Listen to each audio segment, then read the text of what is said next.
Welcome everyone to Van Life Sheldon's Travel.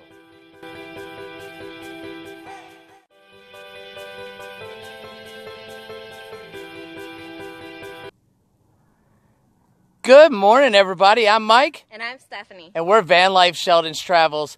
Sheldon is our little yellow belly slider turtle. He's actually in the van back at our camp because today we're right here in Slab City, California. And we got a special treat for you. We actually found one of our subscribers, and he's got an amazing rig and was nice enough to let me show you guys. Because you know, we like to bring you along all the places we go, and that includes showing you how people live and how it doesn't have to be just one way. I'm a big firm believer in that there's a bunch of ways of doing it. I live in a van. We just did an interview with someone that lives in an RV, put up that video. Now, here's a box truck, right? And you can do this in anything. And I'm going to let him introduce himself, and we'll take a tour around this cool home on wheels. So, but you want to introduce yourself? How you doing? I'm Lamont, and this is my Ford E350 2014 with a 12-foot box behind it. My YouTube channel is Driving Home, in case anyone wants to tune into some future videos where I may do other tours and some things that I've done along the way. Good deal. You know, guys, I'm trying to do something here is kind of paying back all the great people, the bigger YouTubers that put our name out there throughout our journey up to this point. And that's the only way we got to where we're at. And I just want to say a huge thank you. You guys know who you are, and a lot of you still watch our videos, and we really appreciate all the support that we've gotten from all the bigger YouTubers in our tribe and our family and community out here on the road. I just want to take a second and say thank you. And this is what we're doing to kind of give back in a way. I want to showcase smaller YouTube channels, and maybe you think they're interesting and can get them started just like they helped me. So let's get looking around this awesome not a bread truck, box truck, and see what it has to offer. Well, guys, I guess we're going to look at the outside first. So the first question everybody asks is, what's the gas mileage on this thing? Well, it's got the 5.4 liter V8, and for the most part I got about 11 miles per gallon coming out west. And that wasn't too bad. It was about what I expected, 11 to 12 miles per hour. But I was pretty heavy coming out. Cool. So you were a little loaded down, so yes. That makes a difference. And of course, you know, I'm sure you had to cross over some mountain passes. A few hills. But in Texas, maybe you got a little bit better gas mileage. Exactly. So it just depends, right? Exactly. I tell people. But you're getting around 10, 11. 10, 11, fully loaded. When it was empty and I first bought it, it was closer to a 12, 13. All right. Not spectacular, but it works for me. All right. And you have plenty of power going up and down the hills? Oh, yeah. V8, right. It pulls. That's what a lot of people want to know and ask, is if you have enough power to haul all the stuff in the back. So, oh, yeah. All right. Well, let's look at your solar here. So, I want to kind of just walk back that way, and we'll kind of peek up there. You guys all know what solar looks like, but how much do you have up there? I got 915 watts. Same solar panels I believe you have on your rig. I have 3 of them. Okay. And they've been working out great. Hooked them up while I was out here on the road. That was one of my plans, was to stop in northern Arizona Wind and Sun and pick up they made a great deal. It was fantastic dealing with them. So that worked out great. I've had great experiences there with James, and he's really good if you need technical advice. He's an engineer. He graduated from USF, so I trust his opinion and what he recommends. And I've had great luck with those panels, and I hope you do too. So. Oh, sure.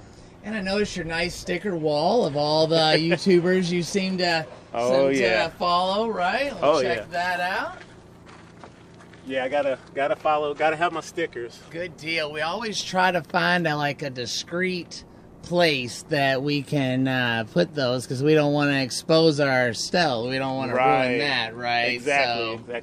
Stealth is kind of important to me. So I figured if I put the stickers on the inside when I'm camping, I open the door, and the stickers everyone can see and enjoy. And when I'm not camping, when I'm traveling, I can button everything up. It just looks like a panel truck. Basically, you can park anywhere, You can right? park anywhere. That works.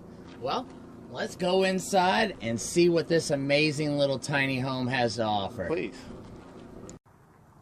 All right, well, thank you very much for allowing us to come into your home here. It looks like you have like a garage area here in the back, right, as you enter? Yes, this is my garage area. I needed a place to store all my toys, my bicycle at this point, but I have a few other goodies, tools and whatnot inside the vehicle just to maintain that stealth factor. So I figured if I dedicated the last 4 feet of the truck, since it's big enough, to my garage space, it would work out really well for me. It's a little cluttered at the moment because I brought a lot of tools and supplies with me to build as I enjoyed my vacation. All right, so let's head inside, and I guess we'll start on the bins up here. It looks like you got plenty of storage. Plenty of storage for clothes. I just thought it would be a good place. I got plenty of storage under the bunk that I built. I took a twin size mattress and cut it down to 32 inches. Plenty of width for me. And Well, looks like you went all in on your electrical system here. yeah, You did that right, and you did this yourself? I did it myself. I thought All right. it's better to have a little too much power than not enough. I agree. So with the 915 watts of solar on the roof, I have a 3,000 watt generator. It's Or actually an Ames inverter, and I don't know if you guys know, but I've installed a few of these. I just did one in Michael and Renee's travel trailer. Paul the bread trucker has one we installed on his. I've done a couple more installations with that. Also, you have the Victron charge controller, which I'm a big fan of. And you kind of went with some of the boat switching and everything too. And so, are you having any issues with your power, basically? No issues whatsoever. Even when before I got the solar panels, Sterling DC to DC converter, and that's been working well. It charges my batteries while I drive, and it did a great job on my way out here of keeping my batteries at 100%. Before you had the solar, right? Before I had the solar panels mounted. So if you guys don't know what a DC to DC converter is, it basically takes the juice from the alternator and distributes it between your batteries at the proper voltage to allow the proper algorithm for that battery to charge, because not all batteries are starting batteries. Right. And your alternator is basically designed to charge a starting battery, not a deep cycle battery. And I know a lot of people just use a regular wire and a duty solenoid to do that, but it works. I can't say that it doesn't, but having a DC to DC converter really helps in the charging of the batteries and maintaining them properly. Exactly. Correct? I mean, yes. So what do you use? I'm sorry. Well, go ahead. no. Underneath, what you don't see are 3 200 amp hour batteries. So I have 600 amp hours total, just below all of the electronics. So are those AGMs or? Yes, AGM deep cycle batteries. Good deal. Did you particularly have a brand that you chose, or? I went with the cheapest batteries I could find. Good deal. What I did was utilize some coupons I had gotten off of eBay and had them shipped to the house. So, I mean, I have met people with lithium to starting batteries in their front floorboard of their vehicles, and I've seen the gamut between, and so far, you've been happy with them, right? Yeah. I haven't dipped below 95%. And these are just standard. Where did you get them? I bought them off eBay. NPP, I believe, is the name brand of the batteries. It's a company out of California. Well, they have a shipping place, a distribution out of California. Yeah. All right, so you've had good luck so far with them, yes. And maybe a cheaper alternative, guys. I mean, I run the Optimum Deep Cycles, and you know I'm looking towards Battleborn, but this is working for you. So yes. Maybe on a budget system, which this doesn't look like a budget system. So I was almost wondering if there was some lithium batteries sitting underneath there. That'll be coming down the road. I'm sure. So, but this works. This works fine. And it's been sufficient for you. Yes. So, I mean, the theme of the whole build is basically just put something together, try it, so I could get out here and see how well it worked. Good deal. Since I'm relatively new. I've only been on the road about 3 weeks now. All right. So, and I'm full-time in the van, but I'm not a full-time traveler. I do hold down a full-time job. Good deal. I honestly think that's the best way to go. Yeah, Steph thinks that's the best. Build it up as you live in it. Just to go, to organize it and figure it out as you go, Sure, right? Sure. I want to talk about a few things over here with the Ames charge controller. I know it comes with this panel, correct? And it allows you to basically turn it on and off. I know the 2,000 watt inverter for Ames does not come with that panel, so if you're looking for a little extra, the 3,000 watt is going to give you a few more benefits. This is also a transfer switch, inverter, and a charger, all built into one. And that is this big blue guy right here. And to me, it's one of the best solutions. I have the GoPro, and I'm a big fan of that also, but I have really enjoyed the ease of installation of the Ames. I see you went with the Victron. Do you also have the Bluetooth? It's Bluetooth built into it. Oh, so you have the Bluetooth also, but it also gives you a small readout panel here to allow you to... Yes, the 712, I guess, was the latest model when I bought it, and it has a Bluetooth function as well as the charge controller. So I actually can pull up both of them. I wasn't sure why I would need to do that, but I just thought it would be fun to have both. As it turns out, I can see wattage when I pull up the app on my phone. Are you having any trouble with that app? I'm not having any trouble at all. Wow, because I have one that I just installed and it keeps crashing. The app does, and it's the first one I've had any problems with like that. So I just thought I'd ask if you're having any problems with the app. No trouble at all. So maybe, I don't know, maybe it needs a firmware update or something. Who knows? Yeah. So, all right. Well, that's good to know then. But I see you have more storage up here on the top. Yeah, a little more storage over here. Mostly stuff I would need to cook with, paper plates and things. And I didn't know what to bring, so I pretty much brought everything. Unfortunately, now I'm starting to realize you don't need nearly as much as you may think. So like most people, you start out kind of heavy and then you start getting rid of stuff along the way. It works. I see the big Dometic here. Yeah, I decided I like food. Right. So I needed to be able to carry a lot of it, I suppose. Or at least I wanted to be able to boondock for have a week or selection two. of food. Exactly. Right. Exactly. Be able to cook a way to keep at it refrigerated. Right. And a freezer side. So this is a dual compressor Dometic. How many quart? 95. 95 quart, and it has the one compressor, but it does refrigerator and freezer, which is very nice, guys. And it's been working great. And it uses from what I understand, about 5 amps. That's what I understand as well. That's what you understand as well. Mm-hmm. So it's a very low draw. Runs 5 amps for maybe 30, 40 seconds every half an hour or so, and that's about it. Kicks on and off a little bit. Yeah. Nice woodworking skills here. Well, I did this on the road. Initially I had nothing here. It was just piled up with stuff that I brought with me. But now you have a nice sink and sprayer. I put a sink in it, countertop. It's a little bit of shelving and a little more storage underneath. Still trying to figure it out. All right. Trying to figure out what works. And I take it now the question everyone is going to ask, because I get it asked all the time. Can you run that with your solar? I haven't tried it yet with the solar. Oh, wow. Yeah, since I just put the panels on a week ago. Okay. Haven't had a chance to try it. I'll make a prediction. It'll run it.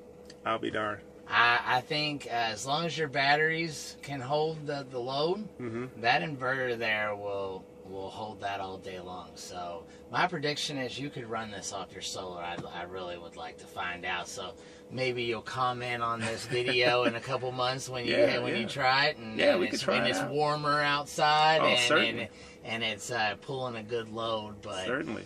You have the same. I noticed we have this controller over here too, which that's for your Max Air fan. Yes. And above that, is that for a diesel heater? It's a propane power. Propane heater. All right. Yeah, it's a Propex. A Propex. And the H2000 is the model. All right. It works very similar to the diesel-fired heaters. Okay. Whereas I turn the fan on, set the temperature, and within a few seconds, it'll start to blow hot air. Nice. And it keeps the combustion outside of the vehicle, so it's a dry heat, unlike burning propane in the vehicle that creates moisture. I do agree. You know, we use our oven and we just crack it open, but something like that, is that a very expensive option? It's about $750. Okay. And I installed it myself. You didn't have any problems? I mean, I of course I see you're pretty handy, but by the way, you know, but you didn't have any issues installing it? I haven't had any issues installing it. It seems like a few times when I've turned it on, it would work for maybe 2 or 3 hours, and then it would give me an error code. I wasn't entirely sure what that was about, but my brother reminded me that because it burns propane, it's possible I need to be level. Oh. And I wasn't thinking about that. So now that you've adjusted that, I haven't had any issues. Well, the last few days, I haven't had any issues at all. So right. It's been working great.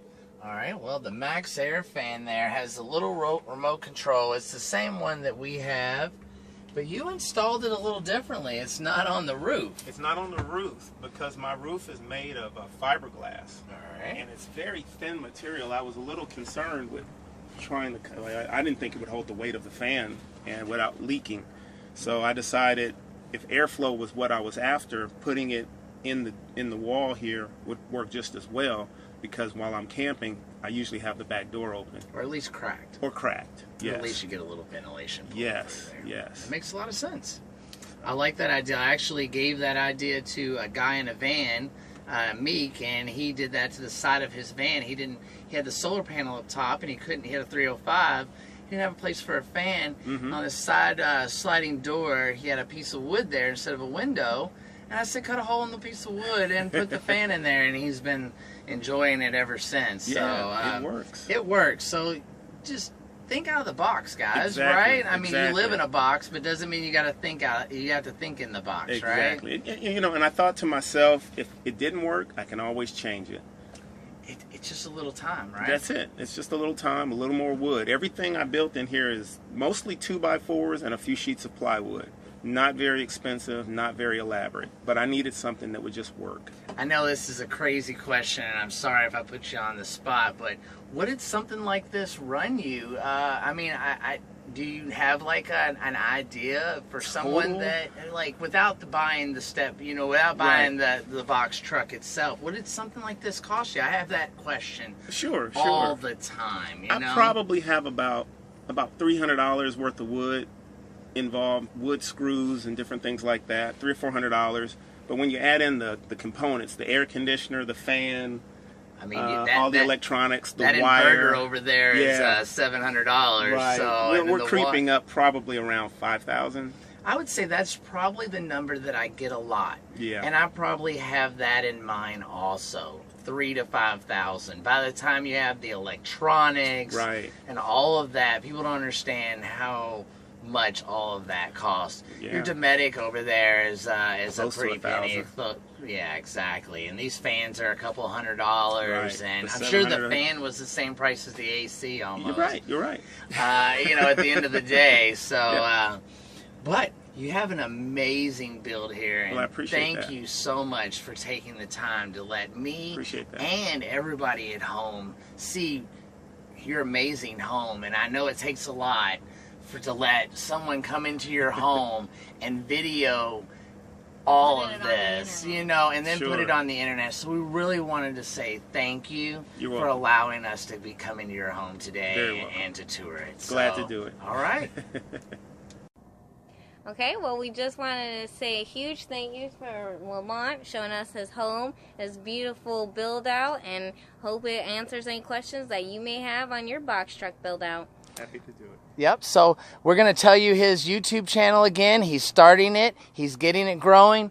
And look, he's got a good start with an amazing box truck here. So if you want to say your YouTube one more time. Yeah, it's Driving Home. All right, so go check him out if you'd like.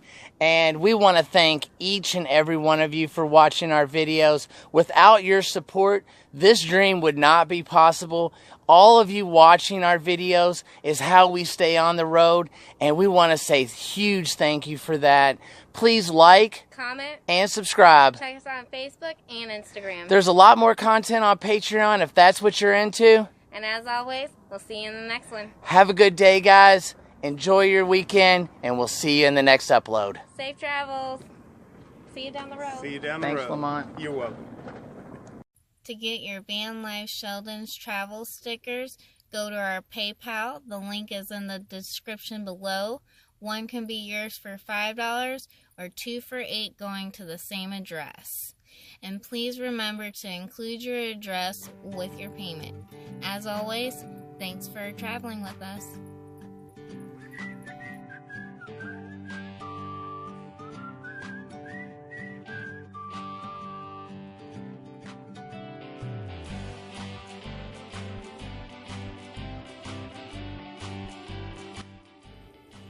And don't forget to click on that subscribe button or the Patreon button or one of our hundreds of videos in our playlist below.